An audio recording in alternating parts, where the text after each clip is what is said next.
దయచేసి అంత పని చేయకే. ఇప్పుడిప్పుడే నా బిడ్డ కళ్ళల్లో ఆనందం చూస్తున్నాను. రేపటి నుంచి ఆయన కళ్ళల్లో ఏడుపు కూడా చూడు. ఎందుకే ఎందుకే నీకింత పంతం? పంతం కాదు, బాధ. మీ అబ్బాయి నాకు దూరంగా ఉన్నా సహించాను, పనిదానిగా ఉన్నా భరించాను. కాని నువ్విలా నాతో ఎందుకనానే? అలా ఎందుకన్నా అర్థమైందా? అర్ధరాత్రి అపరాత్రి ఆపుతావా? అవన్నీ అబద్ధాలు. ఇదే అబద్ధం.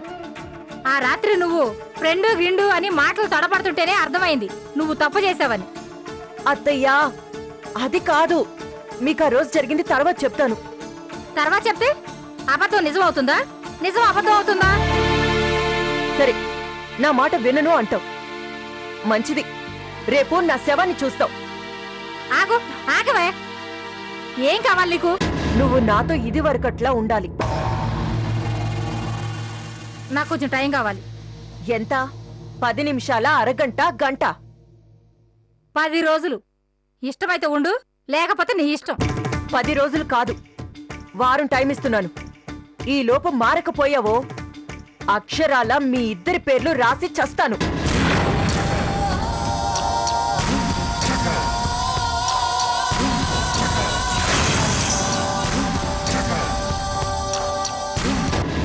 అమ్మా లేక.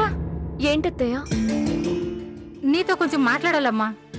చెప్పండి అత్తయ్య, ఎందుకు బాధపడుతున్నారు?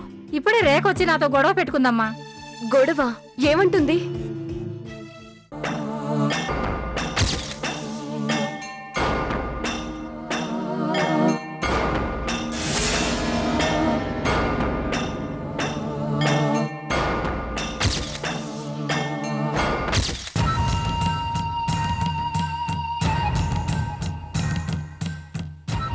అదేమ్మా, చూసావా అది ఎంతకు తెగించిందో? దాన్ని తెగించడం అనరత్తయ్య, బరి తెగించడం అంటారు. మీరేం కంగారు పడకండి. పడకుండా ఎలా ఉంటానే? అది అన్నంత పని చేస్తే చేయదు. మీరు నా మీద నమ్మకం ఉంచండి చాలు. ఏమి జరగనట్టే ఉండండి. అవన్నీ మర్చిపోండి. మీకు బావగారు ఆనందంగా ఉండడం కావాలి, అంతే కదా? అంతే కదా మరి. ఇక ఆ విషయాన్ని నాకు వదిలేయండి. మీరు నిశ్చింతగా ఉండండి అత్తయ్య. వెళ్ళండి, వెళ్ళి రెస్ట్ తీసుకోండి. వెళ్ళండి అత్తయ్య. అంతేనంటావా? మీరు వెళ్ళి రెస్ట్ తీసుకోండి, నేను చూసుకుంటాను. వెళ్ళండి.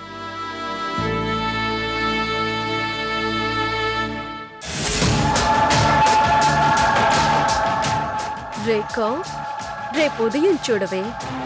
నిన్ను మట్టి కరిపించకపోతే అప్పుడు చూడు.